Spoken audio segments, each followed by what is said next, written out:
যে ব্যক্তি তাবিজ ঝুলাবে, যে ব্যক্তি মাদলি ঝুলাবে, যে ব্যক্তি তাবিজ ঝুলাবে, সে শিরক করলো। এখন আপনার সন্তানের এখনো গলায় আপনি আপনার সন্তানের আপনি হাতে তাবিজ রেখেছেন, আপনাকে আমি বলতে চাচ্ছি এই বাড়ি গিয়ে আপনি আপনার সেই সন্তানের তাবিজকে আপনি ঝুলিয়ে কেটে ফেলবেন। আর একটা কথা, আপনার সন্তানের কোমরে একটা গার্ডার দেওয়া আছে কালো, কেন কেন দিয়ে রেখেছেন? কই আমাদের ছেলে মেয়েদের তো কই লাগে না, ভালো চলে, আপনি দিলেন কেন? ও, সন্তানকে যেন নজর না লাগে, তাই তো। এই যে কাজলতি দেওয়া হয় না চোখে, কাজলতি আর টিপ দেওয়া হয় মাঝে, টিপ দেওয়া কিন্তু একটা ভালো করে একটা শুনলেন, এই যে কপালে যে আপনি টিপ দেন, এখানে টিপ দেন, এখানে টিপ দেন, কাজলতি দেওয়া যেটাকে বলা হয়, এই ব্যাপারে আপনি তদন্ত করে দেখেছেন টিপ দেওয়াটা কাদের প্রচলন? আপনি ইহুদি খ্রিস্টানদের নীতি আপনি ফলো কেন করবেন? যান সৌদি আরবে, মেয়েদের দেখবেন ওদের কত সুন্দর, ছোট ছোট মেয়েদের দেখবেন ওদের চুল একবারই কামা হয়। 7 দিনের দিন যেদিন বাচ্চাটা জন্ম হবে, 7 দিনের দিন চুলটাকে কেটে চুল পরিমাণ চাঁদি দান করবে, তারপরে মেয়েদের আর চুল কাটা হয় না। ছোট ছোট বাচ্চা মেয়েদের চুল বড় বড় থাকে। ওদের মেয়েদের তো কাজলতি লাগে না, ওদের তো চলে। আপনি আপনার মেয়ের কাজলতি দিয়েছেন কেন? কি উদ্দেশ্যে? ও, ছেলেদের যেন নজর না লাগে। কি করে যেন ওই কাজলতির এখন ক্ষমতা চলে আসলো যে ওই বাচ্চাটার যেন নজর না লাগে, নজর লাগা থেকে কাটিয়ে দেবে। তার জন্য আপনি কি করে আপনি কাজলতি দিয়ে দিলেন। আপনি যখন ছেলেকে দেখবেন, আপনার ছেলেকে যখন কেউ দেখবে, তখন যদি বলে কত সুন্দর আপনার ছেলেটা গো, তখন আপনি তাকে তাড়াতাড়ি বলুন মাশাআল্লাহ, বলুন, ওকে শিক্ষা দিতে হবে আপনাকে মাশাআল্লাহ, তাহলে আর নজর লাগবে না। আল আইনুল হক, চোখের নজর রয়েছে।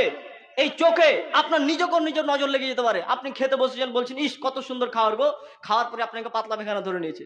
এই জন্য খাওয়ার মাঝে মাঝেও আপনাকে বলতে হবে বিসমিল্লাহ করে শুরু করতে হবে, শেষে আলহামদুলিল্লাহ বলতে হবে। খাবার যদি খুব ভালো হয় আলহামদুলিল্লাহ খুব ভালো, এইভাবে মাঝে মাঝেও এক দুবার বলা যায়। বলছিলাম যে কথা, শিরিক মহাপাপ। আল্লাহ নবী বলছেন যে তোমরা শিরকের পাপ থেকে বেঁচে থাকো। 2, ওয়াসিহরু, জাদু বিদ্যা, জাদু থেকে তোমরা বেঁচে থাকো, জাদু করা থেকে তোমরা বেঁচে থাকো। এখন আপনার এই ফুটানিতে একটা লোক জাদু খেলা দেখাতে এসছে, তো একটা এরকম একটা ব্যাগ আছে, তো ব্যাগের মাঝে থেকে বলছে, ব্যাগটা উল্টে বলছে দেখেন তো কিছু আছে? জি না কিছু নেই। আচ্ছা ঠিক আছে, ভরে দিয়ে আবার বের করে টাকা দেখাচ্ছে। আর আপনি বড় বড় দাড়ি নিয়ে আপনি দাঁড়িয়ে দাঁড়িয়ে খেলা দেখছেন। আপনি জানেন না যে জাদুবিদ্যা শিরিকের অংশ। শিরিক ছাড়া জাদুবিদ্যা কার্যকর হয় না। জাদুবিদ্যা ইলমে গায়বীকে অস্বীকার করে। আর 2 নম্বর, জাদুবিদ্যা শয়তানের ওয়াসওয়াসা ছাড়া, শয়তানের চক্রান্ত ছাড়া, শয়তানের সহযোগিতা ছাড়া জাদু কাজে লাগে না। তার জন্য জাদুও শিরিক একটা রয়েছে। আপনার উচিত হবে গ্রামের ভিতরে যদি কোনো জাদু খেলা জাদু দেখাতে চলে আসে, সঙ্গে সঙ্গে আপনি রুখে দাঁড়াবেন, জাদু খেলা বন্ধ করুন। অথচ আপনি মুরব্বী সাহেব আপনি দাঁড়িয়ে দাঁড়িয়ে দেখছেন, হ্যাঁ তো ঠিকই তো। হ্যাঁ, আপনার মতো লোক গলায় যদি দাজ্জালকে পেয়ে যায়, তো সঙ্গে সঙ্গে কিছুই দাজ্জালকে বলতে হবে না। দাজ্জালকে কিছুই বলতে হবে না যে আমি আসমান থেকে বৃষ্টি দেবো, এগুলো বলতে হবে না। দাজ্জালকে এটাও বলতে হবে না জমিন থেকে ফসল দেবো, বলতে হবে না। আপনার মতো লোকেরা সঙ্গে সঙ্গে ঈমান নিয়ে চলে আসবে। আরে এখন বর্তমানের লোকেরা যদি এরকম অবস্থা হয়, দাজ্জাল আসলে তাহলে কি অবস্থা হতে পারে? মুহাম্মদ সাল্লাল্লাহু আলাইহি সাল্লাম তিনি বলছেন, মানুষকে ধ্বংস করা পাপ যেগুলো রয়েছে, তার 2 নম্বর পাপ হচ্ছে আসিহরু, জাদু। জাদু করা হচ্ছে একটি মহা বড় পাপ। নাম্বার 3, ওয়াকাতুন নাফসিল্লাতী হারামাল্লাহু ইল্লা বিল হক। খবরদার অন্যায় ভাবে কোনো নাফসকে হত্যা করো না। এখানে নাফস বলতে শুধুমাত্র মানুষকেই বলা হয়নি, এখানে নাফস বলতে যে কোনো প্রাণী হতে পারে। খবরদার অন্যায় ভাবে কোনো নাফসকে আপনি হত্যা করতে পারবেন না। একটা কথা মাঝে, মাওলানা সাহেব, মুরগা তো জবাই করে খাওয়া যায় আছে, হ্যাঁ হালাল প্রাণী। গরুর মাংস, হ্যাঁ হালাল প্রাণী। খাসি হালাল প্রাণী, আপনি এটার মাংস কেটে খেতে পাবেন। এমন কোন নিয়ম আছে যেই নিয়মে আপনি যদি ওই পশুটাকে মারেন তাহলে সেটা আবার হারাম হবে? আপনাকে কিয়ামতের মাঠে জবাব দিতে হবে। একটা মুরগাকে আপনি পাটা বেঁধে দিয়ে একটি ফাঁকা জায়গাতে রেখে দিয়েছেন, দিয়ে আপনারা 5 জন মিলে এখন তীর নিয়ে দাঁড়িয়ে গেছেন, মুরগাটাকে কে মারতে পারে দেখা যাক। এই মুরগাটা যদি মরে যায় তাহলে কিয়ামতের মাঠে এই লোকটাকে জবাব দিতে হবে। এ হচ্ছে অপরাধী, এ হচ্ছে মহা বড় পাপ।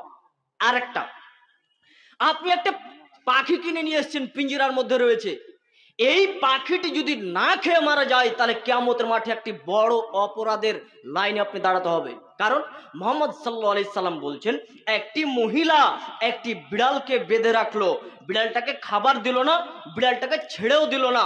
ওই বিড়ালটা যে পোকামাকড় খেয়ে বেঁচে থাকতো তার জন্য, বিড়ালটার জন্য সে ছেড়েও দিল না, আর ওই বিড়ালটাকে কিছু খেতেও দিল না, যার কারণে বিড়ালটি মারা গেল। আল্লাহ নবী বলছেন এই মহিলাটি হবে জাহান্নামী। আল্লাহ নবী বলছেন একটি চড়ুই পাখি বা তার থেকে কোনো বড় প্রাণী যদি হয়, একে জবাই করে খাওয়া ব্যতীত অন্যায়ভাবে যদি আপনি হত্যা করেন, তাহলে কিয়ামতের মাঠে মহা বড় যেগুলো পাপ রয়েছেন, এগুলোর যে পাপ রয়েছেন, এই লাইনে যেই লোকগুলো দাঁড়াবে আপনাকেও সেই লাইনে দাঁড়াতে হবে। আপনি একজন মহা পাপী। অন্যায়ভাবে একটি পাখিকে, অন্যায়ভাবে কোনো প্রাণীকে আপনি হত্যা করতে পারবেন না, সেটি হালাল হোক বা হারামি হোক। অন্যায়ভাবে কোনো একটি প্রাণীকে আপনি হত্যা করতে পারবেন না। এটা আপনি সামান্য একটি পোকা, আপনি দেখতে পাচ্ছেন পোকাটা এখন রাস্তাতে পড়ে আছে, তখন আপনি পা দিয়ে কচলে দিলেন, কিয়ামতের মাঠে আপনি মহা বড় পাপী বলে, অপরাধী আপনি বলে ঘোষণা হবেন। মুহাম্মদ সাল্লাল্লাহু আলাইহি সাল্লাম বলছেন, ওয়ালা তাকতুলু নাফসাল্লাতী হারামাল্লাহু ইল্লা বিল হক, খবরদার তোমরা অন্যায়ভাবে কোনো নফসকে হত্যা করবে না। আল্লাহ সূরা আনামের 18 নম্বর রুকুর ভিতরে বিস্তারিতভাবে বর্ণনা করেছেন যে তোমরা খবরদার কোনো অন্যায়ভাবে কোনো নফসকে হত্যা করবে না। মানুষেরও ব্যাপারে বলা হয়েছে, মানুষকে হত্যা করা যাবে না। সোশ্যাল মিডিয়াতে আমার একটা বক্তব্য ভাইরাল হয়ে গেছে, দিয়ে বলছে হিন্দুরা ফোন করে করে আমাকে অনেক গালি দিচ্ছে, তো গালিগুলো শুনে নিলাম, ফোন কেটে দিল, আবার আমি তাকে ফোন করে বলছি আর 2-4টা গালি দিলে দাও। বলছে আপনি বলেছেন কোনো মানুষ যদি, মুসলমানদের ভিতরে কোনো মানুষ যদি ইসলামকে পরিত্যাগ করে, কোরআনকে অস্বীকার করে, হাদিসকে অস্বীকার করে, তাহলে আপনি বলেছেন তাকে হত্যা করতে হবে, সে মুরতাদ।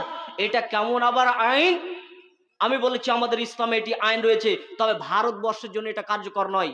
যদি ভারতবর্ষ যদি মুসলিম রাষ্ট্র হতো তাহলে তাকে আইন এটা ফলো করতে হতো, এই আইন অনুপাতে ভারতকে চালাতে হতো, কিন্তু ভারত তো মুসলিম রাষ্ট্র নয়। কাজে এই আইন যদি এখন আপনি ফলো করতে যান তাহলে আপনাকে হত্যা করে দিবে, আপনি হত্যা করবেন, আপনাকে কালকে ফাঁসি দিয়ে দিবে। কি, কোনো মানুষকে হত্যা করা যাবে না 3টি অপরাধে। মুসলিমকে, বিশেষ করে মুসলিমের ব্যাপারে বলা হয়েছে, মুসলিমদের 3টি অপরাধ পেলে একে হত্যা করে দাও। এক, বিবাহ অবস্থায় যদি জেনায় লিপ্ত হয় নারী পুরুষ, তাহলে এদেরকে পাথর, ইট পাথর দিয়ে এদেরকে মেরে শেষ করে দিতে হবে। 2, যদি মানুষটি, একটা মানুষ আরেকটা মানুষকে যদি হত্যা করে তাহলে ওর আত্মীয় স্বজন এই মানুষটাকে হত্যা করবে।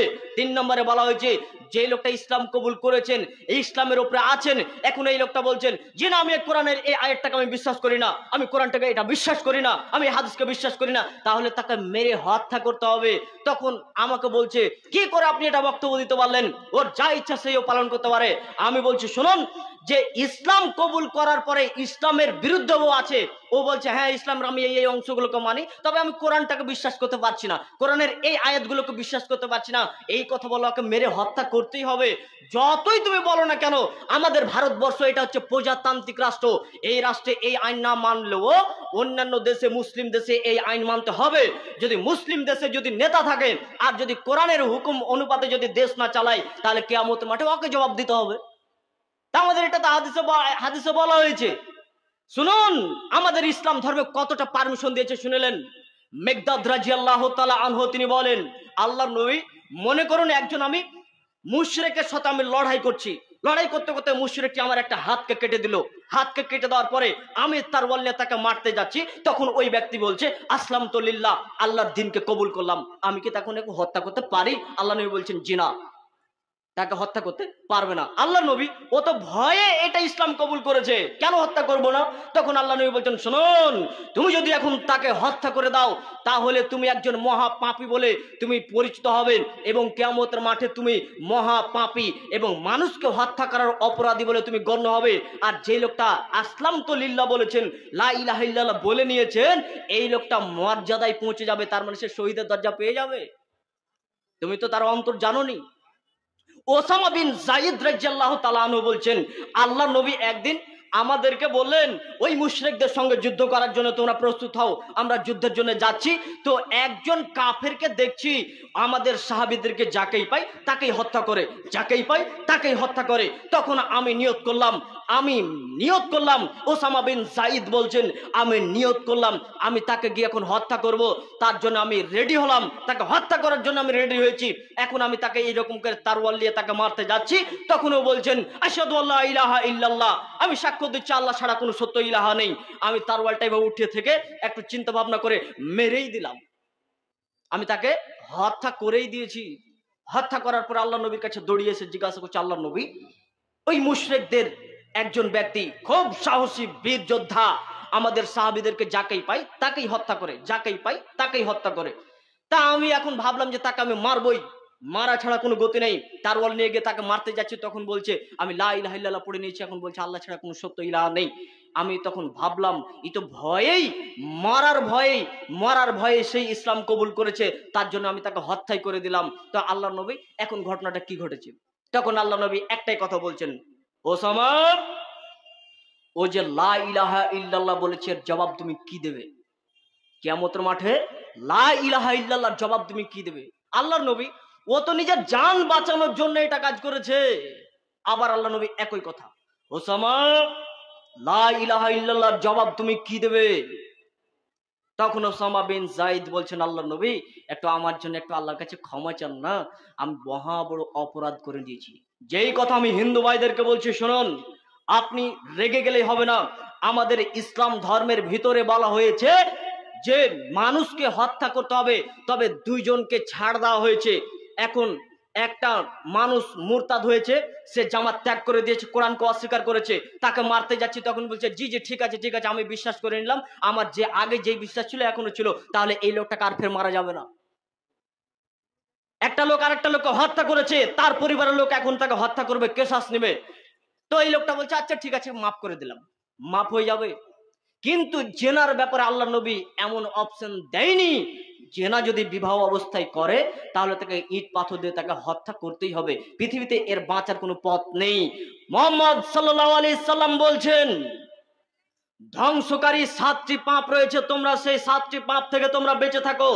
তার একটি হচ্ছে ওয়াকাতুন নাফসিল্লাতি হারামাল্লাহু ইল্লা বিল হক, অন্যায় ভাবে কোনো নাফসকে হত্যা করো না। যে কোনো নাফস হতে পারে, মানুষ, পশু, প্রাণী, কীট পতঙ্গ, যাবতীয় যার ভিতরে নাফস বলে জিনিস আল্লাহ দিয়েছেন, এদেরকে অন্যায় ভাবে হত্যা করতে আপনি পারবেন না। এরপর আল্লাহ নবী 4 নম্বরে বলছেন, ওয়া আকলু মালিল ইয়াতিম, ইয়াতিমের মালকে তোমরা অন্যায় ভাবে ভক্ষণ করো না, ইয়াতিমের মালকে অন্যায় ভাবে তোমরা ভক্ষণ করো না। ইয়াতিম কে?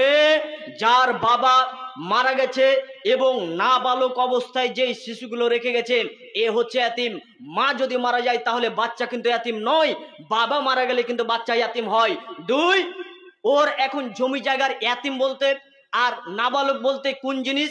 এখানে নাবালক বলতে সূরা নেসাতে যে আয়াতগুলো বর্ণনা করা হয়েছে, সেই আয়াতের মধ্যে আমরা দেখতে পাই যে জমি জায়গার হিসাব, জমি সম্পত্তির হিসাব করাটাকে বলা হয়েছে। যে জমি জায়গার হিসাব করতে পারে, সমস্ত কিছু সমাজকে বুঝতে শিখেছে, জমি জায়গার হিসাব করতে শিখেছে, এই ছেলেটা এখন ইয়াতিম নয়। কিন্তু যারা জমি জায়গার হিসাব করতে পারেনি, কিন্তু ওই ছেলেটার এখন 20 বছর বয়স হয়ে গেছে, তার বাবা যদি মারা যায় তাহলে এই ছেলেটাও কিন্তু ইয়াতিম। সূরা নেসার আপনি আয়াতগুলো 2 নম্বর আয়াত দেখবেন, 10, 11, 12 বিস্তারিত ভাবে দেওয়া হয়েছে যে জমি জায়গার হিসাব করতে পারে সে কিন্তু ইয়াতিম নয়, যারা জমি জায়গার হিসাব করতে পারে না তারা ইয়াতিম হয়ে যায়। এবার আপনার কাছে প্রশ্ন হচ্ছে, ইয়াতিমের মাল ভক্ষণ কারা করে? খাড়ি গোপালপুরের মৌলানাতে সব দিয়ে আসে। আমি আমার কালীতলা থেকে আসছি, আপনার এই গ্রামটার নাম হচ্ছে ফুটানি, এই পাশের গ্রামটা কি গো? ফুলকা, তারপরে খাড়ি গোপালপুরের লোক এসে কি ইয়াতিমের মালকে ভক্ষণ করে? খুব যদি পাবেন তো 1-2টো পাবেন, কিন্তু অধিকাংশই ইয়াতিমের মাল ভক্ষণ করে নিজের বড় ভাই, নিজের চাচা, নিজের দাদু, এরা ইয়াতিমের মালকে ভক্ষণ করে। আপনাকে আমি দেখাচ্ছি, সূরা নেসার 2 নম্বর আয়াতে আল্লাহ বলছেন, শুনুন, খবরদার ইয়াতিমের সম্পদকে এবং তোমাদের সম্পদকে মিশ্রিত করে তোমরা ভক্ষণ করো না। এখন একটা লোক মারা গেছে আর ওর 3টা ভাই, তার 2টা ছেলের বয়স 10 বছর, জমি জায়গার হিসাব পারে না। একটার 5 বছর বয়স, একজন 10 বছর বয়স, আর একজনের 20 বছর বয়স। এই 20 বছরের যেই ছেলেটা জমি জায়গার হিসাব করতে পারে, এই ছেলেটা কিন্তু এতিম নয়, বাকি 2জন ছেলে কিন্তু এতিম।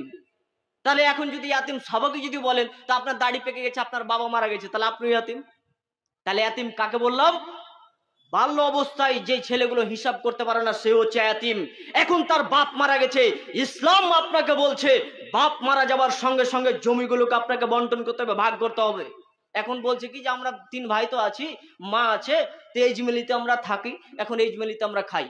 এখন এই যে বড় ভাই জমি জায়গার হিসাব করতে পারে, এই জমি জায়গার হিসাব সব করতে পারে, বাবার 10 বিঘা সম্পত্তি রয়েছে, এই 10 বিঘা সম্পত্তি থেকে ইনি কিন্তু অনেক টাকা পয়সা অ্যাকাউন্টে জমে রেখে রেখে, এই ছেলে দুটো এখন বড় হয়ে গেছে, এদেরও 20 বছর, একজনের 18 বছর এরকম বয়স হয়ে গেছে।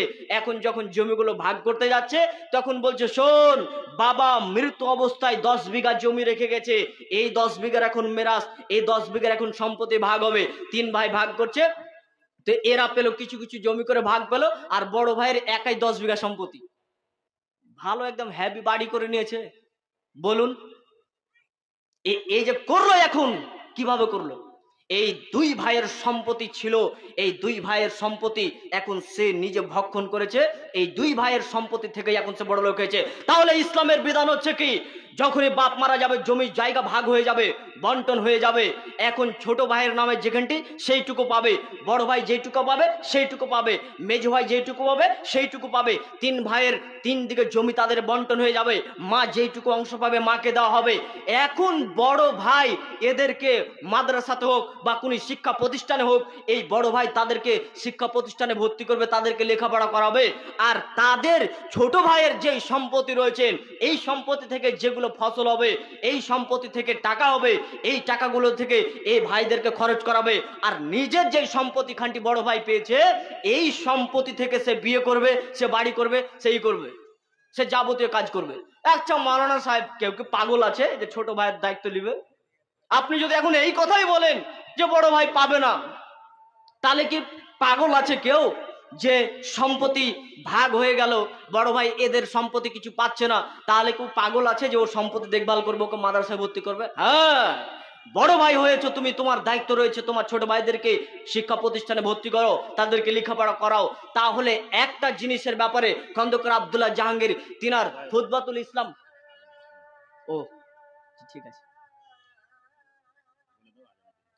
আচ্ছা আজানের জন্য একটু বিরতি। আর ভাইরা আপনারা বসে যান, বসে যান, বসে শুনতে হয়।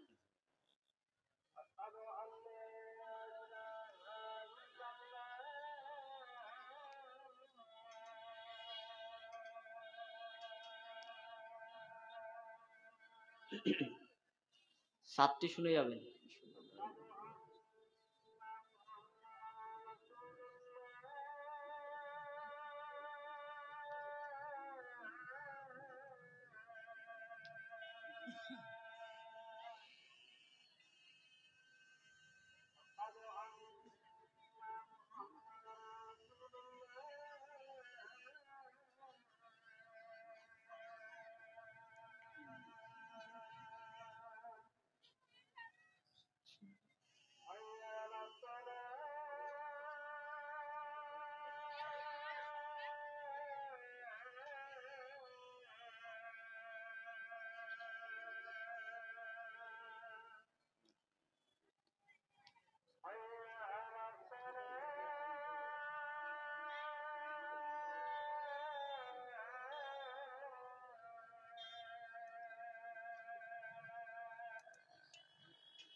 আয়ান শেষ হয়ে গেছে নাকি?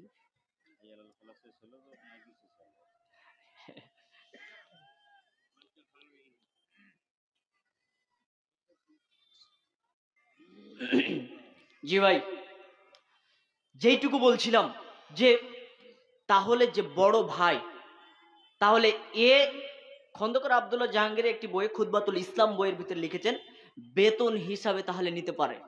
উনি বলছেন যে এই জমি সম্পদগুলো দেখভাল করার জন্য তো অন্য একটি লোককে বেতন দিয়ে রাখতে হতো, যে জমি জায়গা দেখো ছেলেগুলোকে পড়াশোনা করার জন্য বেতন দিয়ে রাখতে হতো। তো এই বেতনটা স্বরূপ ওনার বড় ভাই কিন্তু নিতে পারে, বেতন হিসাবে উনি কাজ করবেন। আর যখনই ওই ছেলেগুলো যখন বড় হয়ে যাবে, ভাইগুলো যখন বড় হয়ে যাবে, তখন তাদের সম্পত্তি তাদেরকে দিয়ে দিতে হবে, গুছিয়ে তাদেরকে বলতে হবে তোমাদের সম্পত্তি তোমরা নিয়ে নাও।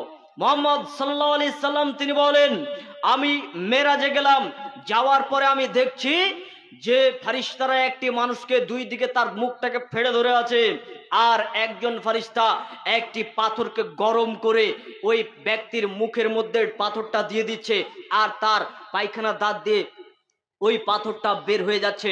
আমি জিবরাইলকে জিজ্ঞাসা করলাম এই অবস্থা কেন, এই ব্যক্তির এই অবস্থা হচ্ছে কেন? তখন জিবরাইল আমিন বলছেন এই লোকটা দুনিয়াতে ইয়াতিমের মালকে ভক্ষণ করেছে, যার জন্য তার এই শাস্তি রয়েছে। অতএব ইয়াতিমের সঙ্গে সৎ আচরণ করতে হবে। মুহাম্মদ সাল্লাল্লাহু আলাইহি সাল্লাম বলছেন আনা ওয়াকাফিলুল ইয়াতিমি ফিল জান্নাতি কাহাকাযা। বিভিন্ন ভাবে হাদিসটি বলা হয়েছে আমি এবং ইয়াতিমকে দেখভাল করনেওয়ালা, আমি এবং ইয়াতিমকে যে দেখভাল করবে, আমি এবং ওই ব্যক্তি কিয়ামতের মাঠে জান্নাতে এইভাবে পরাপর থাকবো। মাঝে আঙুলটা একটু ফাঁকা ছিল। জি, তাহলে ইয়াতিমের সঙ্গে সৎ আচরণ করতে হবে। আল্লাহ নবী বলছেন শুনুন, মানুষ যে পাপের কারণে ধ্বংস হয়ে যায় তার একটি বৃহত্তম পাপের নাম হচ্ছে ওয়া আকলু মালিল ইয়াতিম, ইয়াতিমের মালকে অন্যায়ভাবে ভক্ষণ করা। তারপরে আল্লাহ নবী বলছেন 5 নম্বরে ওয়া আকলুর রিবা, সুদ। সুদের ব্যাপারে আল্লাহ নবী বলছেন যে সুদ একটি ভয়াবহ পাপ।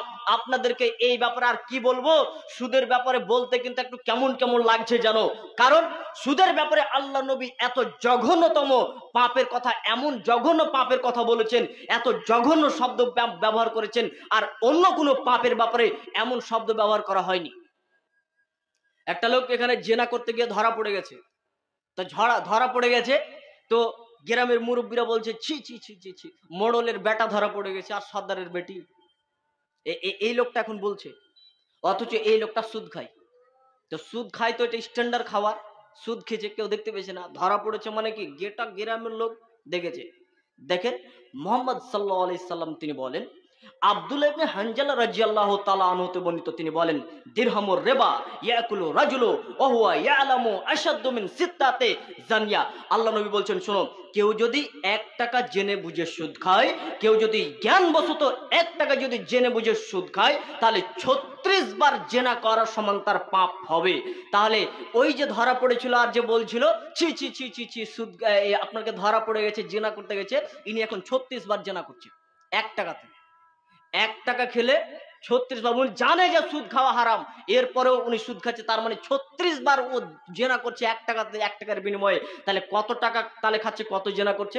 এর থেকে আরো একটা খারাপ ভাষা আল্লাহ নবী বলেছেন, বলতেই হাদিসটা জানো কেমন লাগছেন। আবু হুরায়রা রাদিয়াল্লাহু তাআলা আনহু তিনি বলছেন রাসূল সাল্লাল্লাহু আলাইহি সাল্লাম বলেছেন আর রিবা সাবউনা হুবান আইসারুহা আয়ানকাহার রাজুলু উম্মাহু। আল্লাহ নবী বলছেন সুদের 70টি পাপ রয়েছেন, সুদের 70টি পাপ রয়েছেন। সব থেকে সাধারণ এবং নিম্ন পাপটি হচ্ছে যে আয়ানকাহার রাজুলু উম্মাহু, নিজের মায়ের সাথে বিবাহ করা, নিজের মায়ের সাথে জেনা করা। লেন এবার এই হাদিসটা আপনি কি বরদাস্ত করবেন? ছি ছি ছি, মায়ের সাথে কি আর জেনা করা যায়? সুদের পাপ তাহলে কত খাতারনাক পাপ, যা আল্লাহ নবী বলছেন তোমরা সুদ থেকে বেঁচে থাকো, খবরদার তোমরা সুদ খেও না। মানুষকে ধ্বংসকারী পাপ একটি হচ্ছে সুদ। আর একটা হাদিস আপনাকে দেখাচ্ছি, জাবের রাদিয়াল্লাহু তাআলা আনহু তিনি বলেন লাআনা রাসূলুল্লাহ সাল্লাল্লাহু আলাইহি সাল্লাম, আল্লাহ নবী লানত করেছেন আকেলার রিবা ও মুকিলাহু ও কাতিবাহু ও শাহিদাইহি ক্বালাহুম সাওয়াউন। আল্লাহ নবী বলছেন যে সুদ দেয় আর যে সুদ খায়, যে সুদ দেয় আর যে সুদ খায়, যে সুদ সম্পর্কে লিখে রাখে এবং যে সুদ সম্পর্কে সাক্ষী দেয়, এদের প্রত্যেকের উপরে আল্লাহ নবী অভিশাপ দিয়েছেন। আপনি চা খেতে গেছেন, বেচারা আপনি চা খেতে গেছেন, এই হাদিসটা শুধু বুঝার জন্য বলছি, আর কিছু নয় উদ্দেশ্য। আপনি চা খেতে গেছেন দোকানে, তা চা খাচ্ছেন, একটা লোক আর একজন লোককে 10,000 টাকা সুদ দিচ্ছে, গুনে খাচ খাচ খাচ খাচ করে বলে এটি সুদ দিলাম, প্রত্যেক মাসে 200 টাকা করে বেশি দিতে হবে, 1,000-এ 200 বেশি।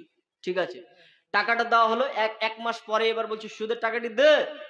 সুদের টাকাটা নিতে এসছেন, আর কেমনই করে সেই দিন কি হয়েছে যে আপনি আবার ওই দিন ওই চায়ের দোকানে গেছেন আবার চা খেতে, আপনার অভ্যাস চা খান ওই টাইমে আবার বলছে টাকাটি দে, সুদের যে টাকাটি বেশি। তখন উনি বলছে না না না না না, আমি সুদ খাইনি, আমি সুদ খাইনি, আমি সুদ খাইনি। তখন আপনি বলছেন আরে আমার সামনেই তো সুদ দিয়েছিল ওই দিন। তখন আপনি ভালো মনে করে টাকাটি যেন বেইমানি না হয় তার জন্য আপনি বলছেন আরে আমি তোমাকে দেখেছি, তোমাকে ও সুদ দিয়েছে আর আপনি সুদ নিয়েছেন, আমি সাক্ষী আছি দেখেছি।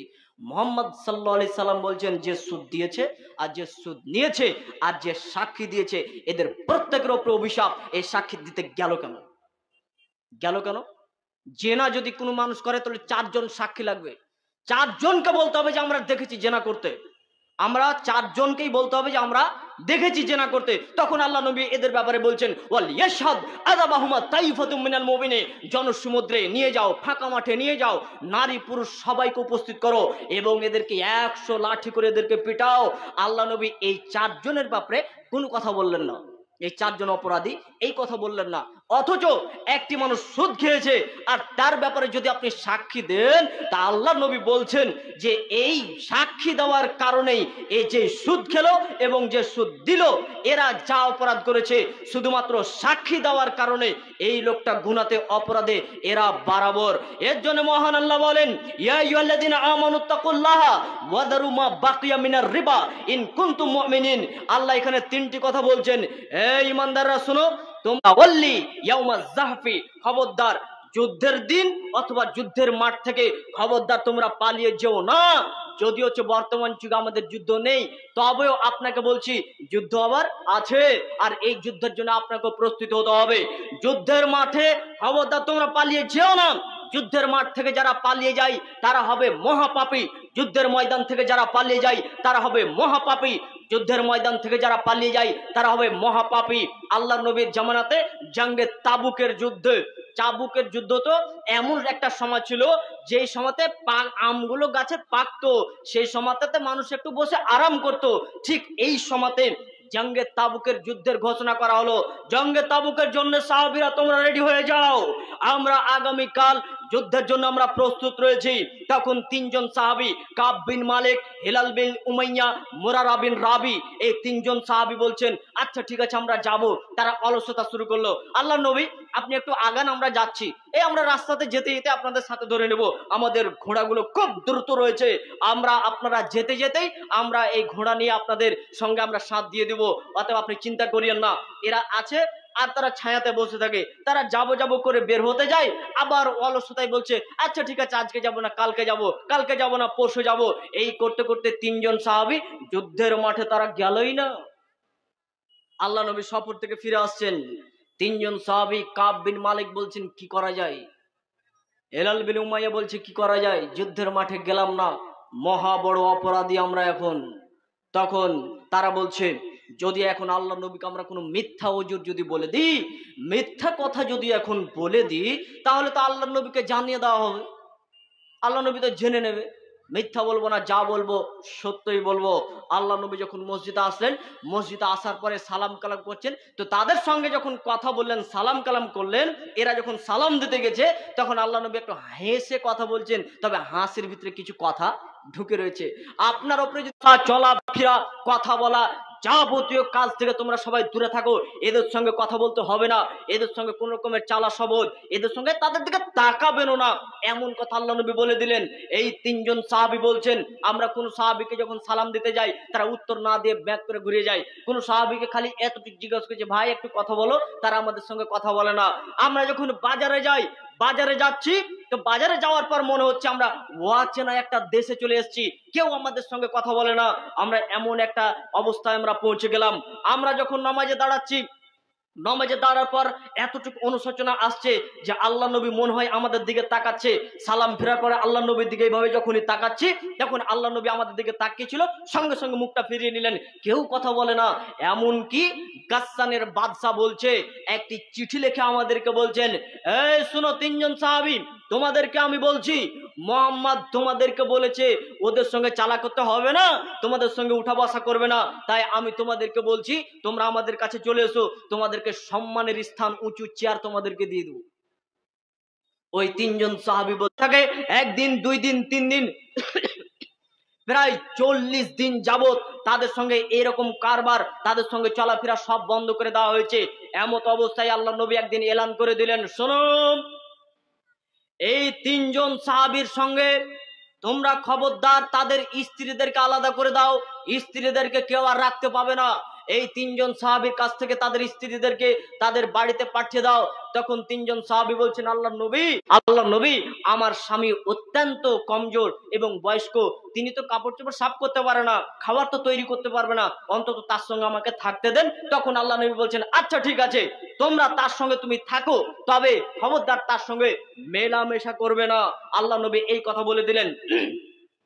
50 দিন যখন হয়ে যায়, এই সময়তে 50 দিন এইভাবে পার হয়ে গেল, এই সময়তে একটা আয়াত নাজিল হয়ে গেল, ইয়া আইয়ুহাল্লাযীনা আমানুত্তাকুল্লাহা ওয়া কুনু মা'আস সাদিকিন, এই ঈমানদাররা তোমরা আল্লাহকে ভয় করো এবং তোমরা সত্যবাদীদের সঙ্গে তোমরা থাকো।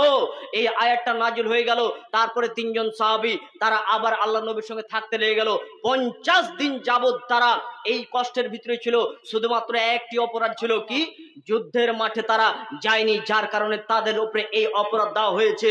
আল্লাহ নবী বলেন, পৃথিবী শুনে রাখো, 7টি পৃথিবীতে এমন পাপ রয়েছে যেগুলো মানুষকে ধ্বংস করে দেয়। তার 6 নম্বরে হচ্ছে যুদ্ধের ময়দান থেকে পালিয়ে যেও না। আল্লাহ নবী মুআজ বিন জাবাল রাদিয়াল্লাহু তাআলা আনহুকে বলছেন, শোনো মুআজ, খবরদার যুদ্ধের ময়দান থেকে তোমরা পালিয়ে যেও না। যদি সব মানুষ শহীদ হয়ে যায়, এরপর তুমি সেখানে শহীদ হয়ে যাও তাও ভালো, খবরদার তোমরা যুদ্ধের ময়দান থেকে পালিয়ে যেও না। এরপরে আল্লাহ নবী বলছেন 7 নম্বরে আল্লাহ নবী বলেছেন যে ওয়াকাজফুল মুহসিনাতিল গাফিলাতিল মুমিনাত, যে একটি নারী সরল, একটি নারী পবিত্র, একটি নারী, যেহেতু সময় শেষে তাই আপনাদেরকে বলতে পারলাম না, কথাটুকু এইটুকু আপনাদেরকে বোঝাতে চাচ্ছি। আল্লাহ নবী বলেন 7টি ধ্বংসকারী পাপ রয়েছে যেগুলো মানুষদেরকে ধ্বংস করে, মানুষকে ধ্বংস করে মানে মানুষের জাহান্নাম হবে। এই 7টি পাপ থেকে তোমরা বেঁচে থাকো। ইজতানিবুস সাবআল মুবিকাত, 7টি যে তোমরা খবরদার যুদ্ধের মাঠে থেকে তোমরা পালিয়ে যাবে না। আর 7 নম্বরে তিনি বলছেন, একজন দিনদার মোমেনা, যে মহিলাটি একদম পবিত্র, এই মহিলাটির ব্যাপারে তোমরা খবরদার অপবাদ দিও না। এই পাপগুলো হচ্ছে ভয়াবহ পাপ।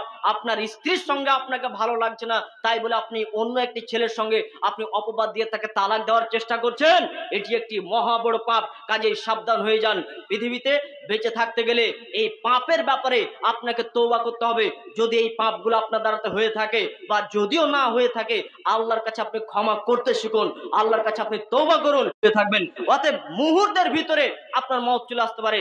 অতএব আমরা আল্লাহর কাছে এতটুকু অন্তত বলি, আল্লাহ আমাদের জীবনে যা পাপ রয়েছেন, বড় পাপ রয়েছেন, আল্লাহ আপনি আমাদের সমস্ত পাপগুলোকে ক্ষমা করুন।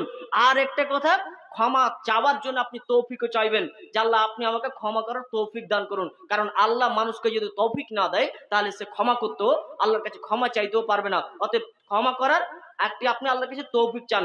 আর শেষে আল্লাহর কাছে আমরা এতটুকু দোয়া, কিছু চাই না, আপনি রাজি, তা আমাদের সব জায়গাগুলো আমাদের সঠিক হয়ে যাবে, সব জায়গাতে আমরা বেঁচে যাব। মৃত্যুর সময়তে আপনি যেন আল্লাহ রাজি থাকেন, আপনি আমাদেরকে তৌফিক দান করেন, আর এই মহা পাপ থেকে যেন আল্লাহ আমাদেরকে বাঁচিয়ে রাখেন। বলুন আল্লাহুম্মা আমিন। আসসালামু আলাইকুম ওয়া রাহমাতুল্লাহি ওয়া বারাকাতুহু।